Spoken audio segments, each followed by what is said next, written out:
This is probably one of the most expensive and one of the most rare baseball cards, and it has sold for $7.25 million.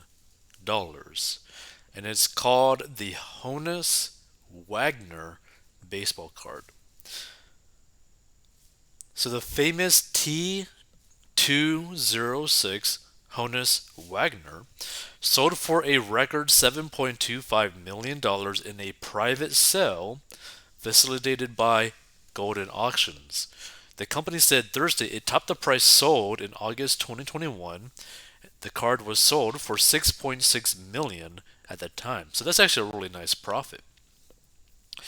I've been in this business for a very long time and seen a lot of incredible trading cards and pieces of memorabilia, but there's nothing on earth like a T206 card, Ken Golden, the Golden executive chairman and founder, said in a news release.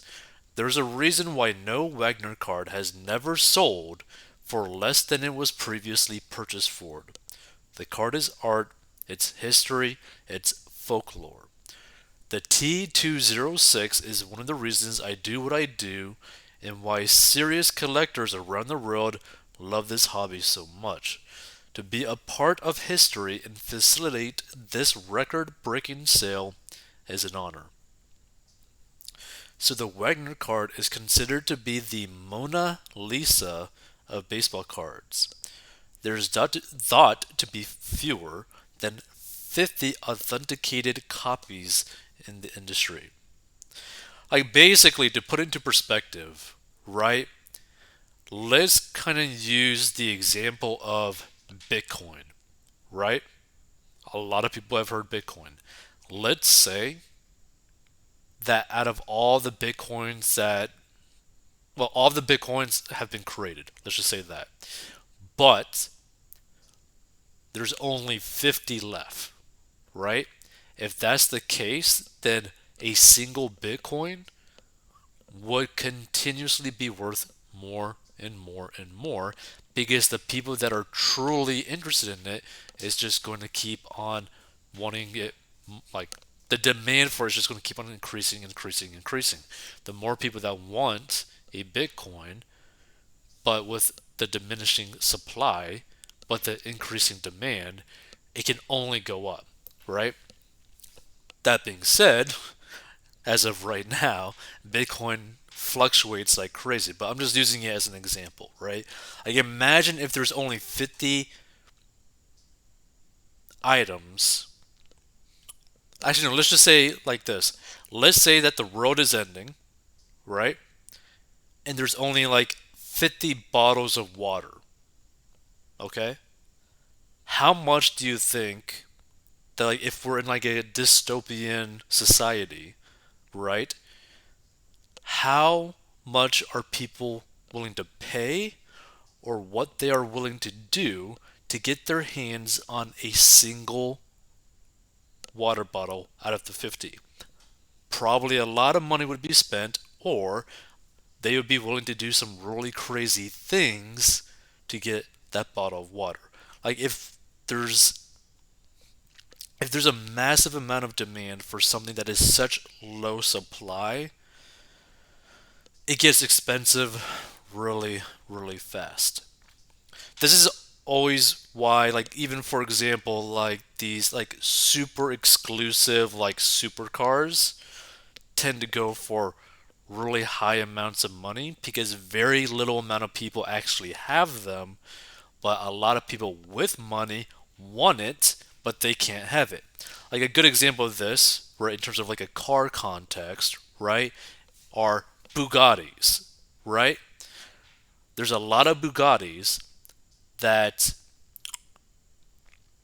not everyone can buy just because you have money, right? So imagine you have like 1,000 people with unlimited funds that literally want the best of everything, right? Because they can, and it's like an ego thing. But a car company that they like only sells 20 cars of their special edition model, right? But you could be worth like 200, 300, 500 million, $1 billion, but you can't buy it at the sticker price of like the 2 million or $4 million, right? You're gonna like you can't even buy it at like a $10 million thing. That's how exclusive it is, right? You're gonna be willing to pay some really stupid numbers for something that probably isn't really actually worth that amount of money. Because you got another thing to really keep in mind, right? This Wagner card is probably going to keep going up and up and up, just based off historical data and the demand for it. If it has literally never been sold for less than what it previously has, then it's probably going to keep that trajectory for at least a few more years, right? Like at least. That being said, everything is only worth what someone is willing to pay for. Like that's the problem with, say, for example, like Bitcoin. It's only worth what someone is willing to pay for. Same thing with the Wagner card. It's only worth what someone is willing to pay for it. It's like the problem with the whole NFT thing. So the 1909-11 T206 card was graded in good to condition on a scale of 1 to 10 from Sports Card Guarantee Corp SGC. Wagner, a Hall of Fame shortstop who played for the Pittsburgh Pirates in the early 1900s, was said to be upset that his likeness was being used on a tobacco product.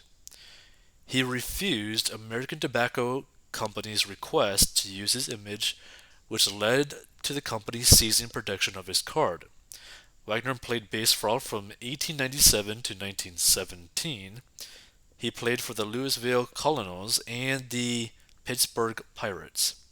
He helped the Pirates to a World Series in 1909 and won the battling title 8 times. He hit .328 for his career in 2,794 games. I wonder if there's any comments. To hold this card is the ticket to millions. Not again, Tebow. The thing is, I should say, is that the only people that could really play this game of collecting items that potentially could literally make you even more millions and millions of dollars are people who are already filthy rich, right? You're not going to get into this game if you only got a couple bucks to your name, right? Like that's the reality of the situation. But it's still kind of cool to see like what some of these like rare items or collecting items would go for. But also, it kind of makes you think about your life saying like, "Oh wow, I am really poor." Because these numbers are so crazy.